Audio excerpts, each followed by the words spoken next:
Well, hello there, by golly, yeah, sure, you betcha. Yeah, hello there.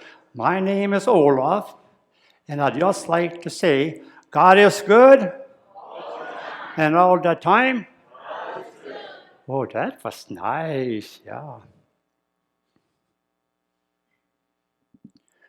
Well, I was just wondering if there's anybody here today that lives in Minnesota. Oh, it's a good thing. I was hoping there'd be a few of you here today. Did you know that there's ways that you can tell if someone might live in Minnesota? Yeah, you betcha. And I'm going to tell you a few of them there. But before I do that, I'm going to need your help. So here's what we're going to do. When I go like this, I want you to say, they might live in Minnesota. Okay, we do a dry run then.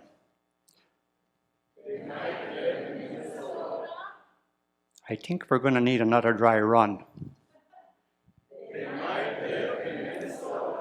Lord, that'll work just fine there, yeah. Okay, then here we go.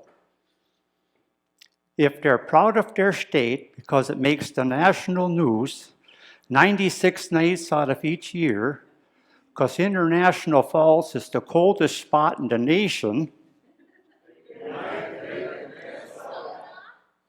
if they offer assistance to someone in a store and they don't even work there,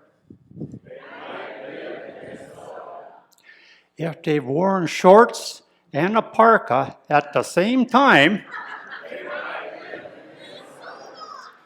if they think it's a sport to gather food by drilling to 18 inches of ice and then sitting there all day waiting for the food to swim by,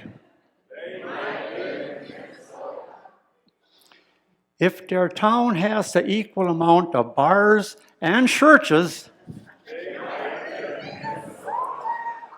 oh, yeah. If they measure distance in hours,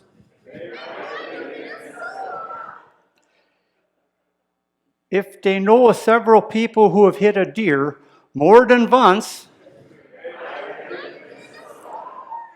and here's a good one. If they can drive 65 miles per hour through 2 feet of snow in a raging blizzard without flinching, if they think that driving in the winter is better because the potholes are filled with snow, and now the last one, if they think 0 degrees is just a little chilly, they just might live in Minnesota. There, now you know some ways that you can tell. And speaking of telling, did I ever tell you about the time that Oli and Lena went to the hospital to have their baby? Oh, yeah.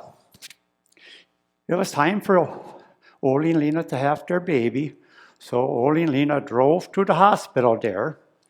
But when Oli got there, the nurse came up to him and said, Mr. Janssen, could you please tell me why you and your wife drove separately to the hospital? Oli says, oh, that was my idea. I thought that way if one of us gets stuck in traffic, the other one would get there in time. By the way, is there any news yet? And the nurse says, yeah, your wife had the baby. Would you like to guess what it was? Oli says, oh, I hope it was a girl. The nurse says, no, it was a boy. Oli says, oh, that's okay. That was my second choice. Lena bet me $100 if it looked like her side of the family, and I bet her $100 if it looked like my side of the family. So which side does he look like? The nurse says, well, to be honest with you, Mr. Janssen, all newborns look like baby monkeys. And Oli goes, then I win! But I wonder, does the baby really look a lot like me?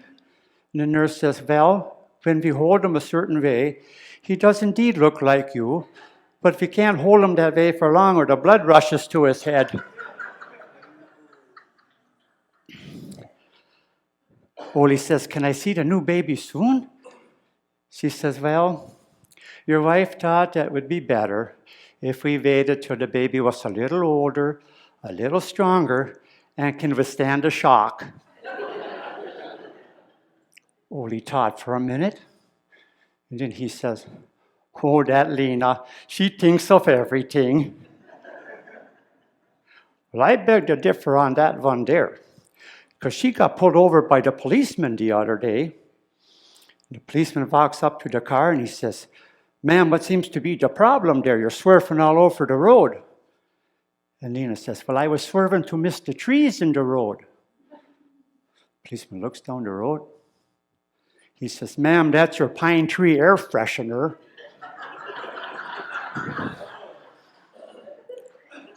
But isn't that the way it goes sometimes? We think we got everything under control, then we come to find out that we don't.